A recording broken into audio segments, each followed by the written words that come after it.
Sembelih haiwan masa raya haji ni untuk pemujaan ke? Atau ritual agama yang kejam?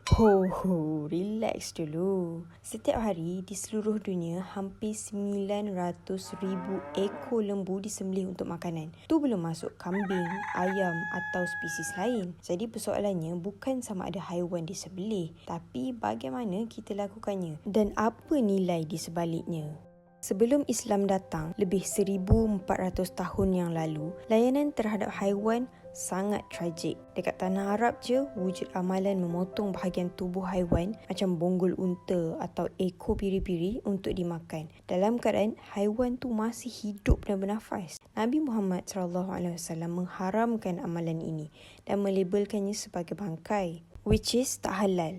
Yang menariknya, amalan kejam ni wujud sehingga kurun ke-19 contohnya dekat Britain. Kaedah seperti nip stab atau asphyxiation digunakan. Haiwan tu lumpuh, lemas tapi dia masih sedar dan still rasa kesakitan. So Islam datang dan tamatkan semua ni dengan satu prinsip asasi. Itu ihsan, lakukan sesuatu dengan kebaikan dan kesempurnaan walaupun terhadap makhluk lain seperti haiwan.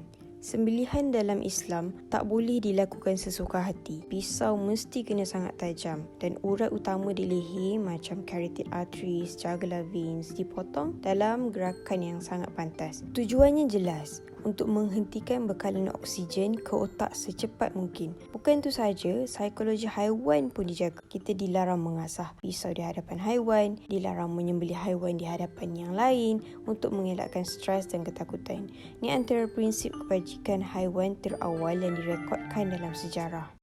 Tapi jujurnya, apa-apa sembelihan akan melibatkan rasa sakit. Kajian menggunakan EEG, alat yang mengukur aktiviti otak, menunjukkan bahawa haiwan yang disembelih dengan cara Islam biasanya kehilangan kesedaran sepenuhnya dalam 14 hingga 29 saat. Dalam tempoh ni, pendarahan berlaku dengan sangat pantas. Kenapa pentingnya pendarahan ni? Sebab darah ialah medium utama untuk bakteria membiak. Jadi, darah yang keluar dengan cepat dan bersih bukan sahaja berperi kemanusiaan, tapi juga menghasilkan daging yang lebih selamat, lebih tahan lama dan rendah jangkitan.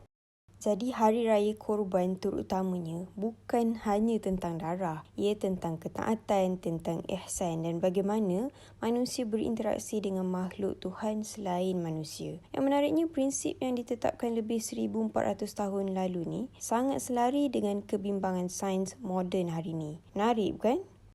Bagaimana pula dengan kisah Nabi Ibrahim dan anaknya Nabi Ismail yang akhirnya membawa kepada kenapa kita menyambut Hari Raya Korban hari ini? Ini ruang eksplorasi idea.